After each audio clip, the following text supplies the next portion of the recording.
Assalamualaikum warahmatullahi wabarakatuh. Yang saya hormati Bapak atau Ibu dosen penguji, perkenalkan nama saya Anggi Dahliani dengan NPM 202243502321, mahasiswa program studi Teknik Informatika Fakultas Teknik dan Ilmu Komunikasi Universitas Indraprasta.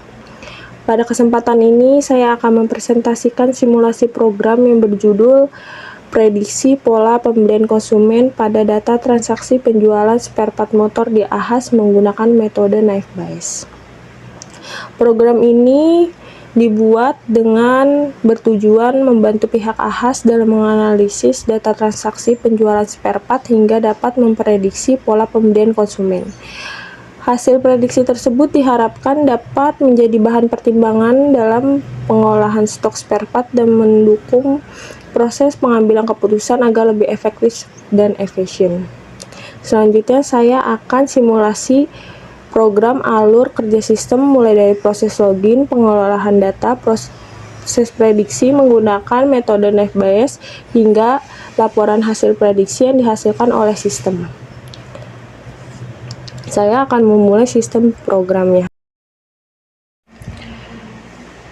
Sebelum kita mau masuk ke aplikasinya atau sistem aplikasinya, kita aktifkan terlebih dahulu XMPP-nya, yang dimana Apache-nya kita aktifin dan MySQL-nya kita aktifkan.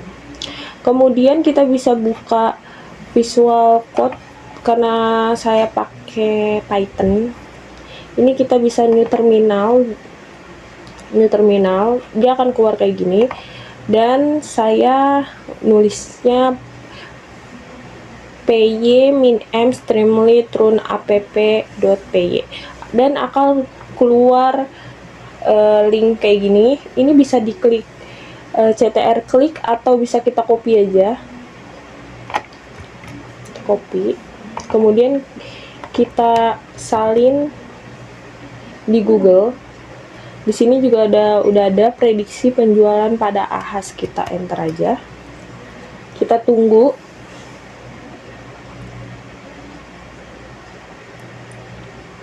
Nah, ini juga langsung muncul menu login dari sistem aplikasi ini. Selanjutnya saya akan menjelaskan alur kerja sistem, yang mana tahap pertama ini admin membuka aplikasi, kemudian melakukan login menggunakan username dan password, dan kita lakukan misalnya username-nya admin dan passwordnya admin 123. Kemudian kita masukkan ke sistem. Sistem akan melakukan validasi data pengguna. Jika login berhasil, maka pengguna akan diarahkan ke dalam dashboard utama. Contohnya seperti ini. Pada halaman dashboard yang ditampilkan ringkasan sistem ini ada menu utama, yang dimana ada dashboard, data transaksi, training model, prediksi baru, riwayat prediksi, dan laporan. Yang dimana itu di dalam dashboard utama itu kita ada total data training, data set laris, data set tidak laris, total hasil prediksi. Dan di dalam dashboard utama itu juga ada distribusi grup part. Dataset trainingnya itu seperti bagan nanti, dan di sini juga ada status model aktifnya dan ada prediksi terbaru yang dijalankan. Kemudian selanjutnya kita bisa ke menu data transaksi. Pada menu ini admin dapat menambah, mengubah dan menghapus maupun mengimpor data transaksi penjualan spare part. Data inilah yang nanti digunakan sebagai data latih. Karena kita belum masukkan data setnya, kita bisa import file. Di sini kita browse filenya, dan kita akan pilih dataset training mana yang akan kita pakai. Di sini saya akan pakai dataset .streamlit. Oke, ketika data sudah masuk, kita langsung proses import data. Nah, di sini akan ada tulisan berhasil mengimport 386 data transaksi. Kita tutup aja. Dan sekarang sudah muncul dataset yang akan kita gunakan untuk sebagai data latih di training model. Setelah data transaksi tersedia, kemudian kita masuk ke training model. Pada tahap ini, sistem akan menghitung nilai report probability dan likelihood menggunakan metode naive Bayes serta penerapan Lepage agar tidak terdapat probabilitas bernilai 0. Hasil perhitungan kemudian disimpan sebagai model klasifikasi.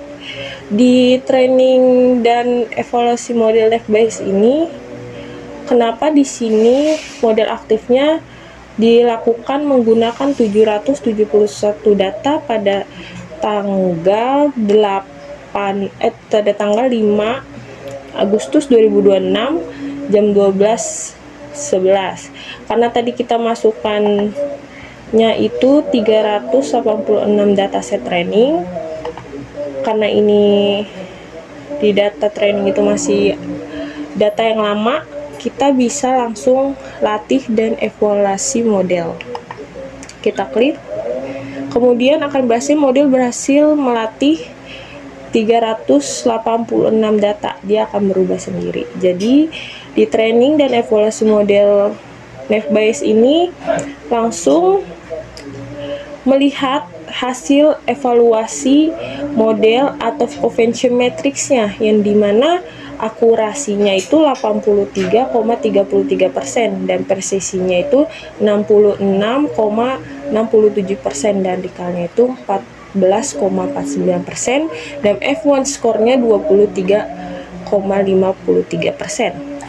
Dan di sini ada conversion metric tabelnya, yang dimana aktual laris, aktual tidak laris, prediksi laris, prediksi tidak laris, yang dimana TP-nya antara laris, prediksi larisnya itu ada 2, dan prediksi tidak laris dan tidak larisnya ada 12, aktual tidak laris dan larisnya itu 1, dan aktual tidak laris dan tidak larisnya 63.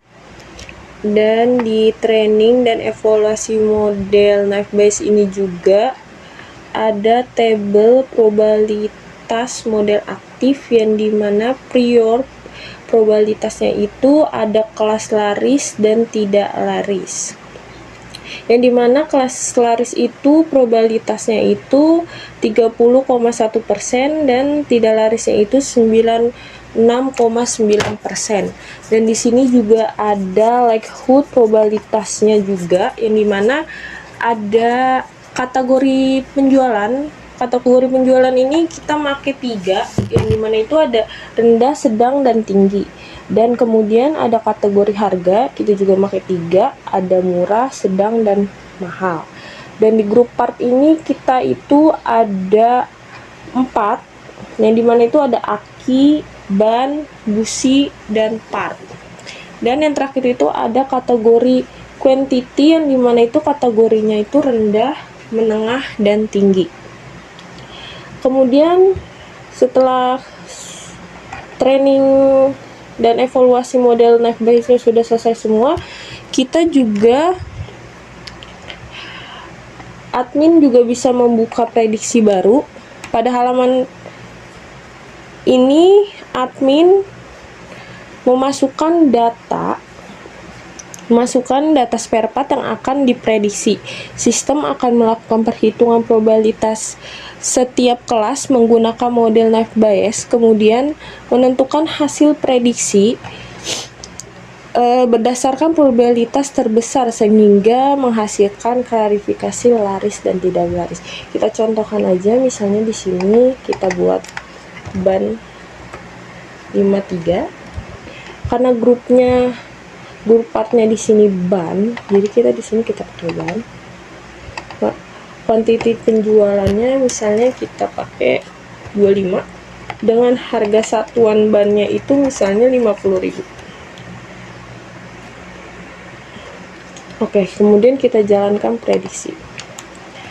Nanti Di dalam hasil prediksi ini, nah, akan muncul hasil prediksi yang dimana statusnya itu tidak laris dengan skor probabilitas larisnya 10,3% dan tidak larisnya itu 89,7%, dan dimana kategori harganya itu termasuk murah dan total penjualannya itu bisa 1.250.000. Setelah proses prediksi selesai, hasilnya otomatis itu akan tersimpan di riwayat prediksi, sehingga seluruh hasil prediksi dapat dilihat kembali kapan saja yang tadi kita masukkan ini ya. Tahap terakhir itu ada menu laporan. Di sini tuh menu laporan kita ada 4. Tahap ini untuk menampilkan laporan statistik penjualan dari hasil prediksi, conversion metric, akurasi, dan F1 score, sehingga evaluasi terhadap model yang dapat digunakan.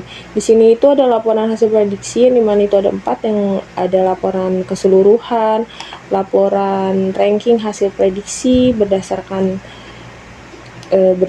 prediksi laris. Terus di sini ada laporan prediksi periode yang dimana itu sesuai tanggal. Di sini ringkasan untuk per grup juga ada. Di sini kita laporan keseluruhannya itu untuk laporan riwayat hasil prediksi yang dimana yang tadi yang habis kita input itu, dan di sini juga bisa dicetak laporan PDF. Dan ranking hasil prediksi itu kita bisa ngeliat ranking mana yang paling terlaris, dan berdasarkan tanggal juga, ini tanggalnya bisa diganti, bisa dicetak juga, dan ringkasan grupnya itu sesuai yang laris dan tidak larisnya, dan bisa dibuat PDF juga. Demikian simulasi program prediksi pola pembelian konsumen pada data transaksi penjualan spare part motor di Ahas menggunakan metode Navbase yang telah saya simulasikan. Dari simulasi ini dapat disimpulkan bahwa sistem mampu membantu proses mengelola data transaksi, melakukan prediksi pola pembelian konsumen menggunakan metode Navbase, serta menyajikan hasil prediksi dan laporan secara lebih cepat, struktur, dan mudah dipahami. Dengan adanya sistem ini diharapkan pihak Ahas dapat memanfaatkan data transaksi sebagai dasar dalam mendukung pengambilan keputusan, khususnya dengan mengelola stok spare part. Sekian simulasi program yang dapat saya sampaikan. Terima kasih atas perhatian Bapak atau Ibu penguji serta seluruh pihak yang telah menyaksikan video ini. Apabila terdapat kekurangan dalam penyampaian maupun simulasi program, saya memohon maaf yang sebesar-besarnya. Waalaikumsalam warahmatullahi wabarakatuh.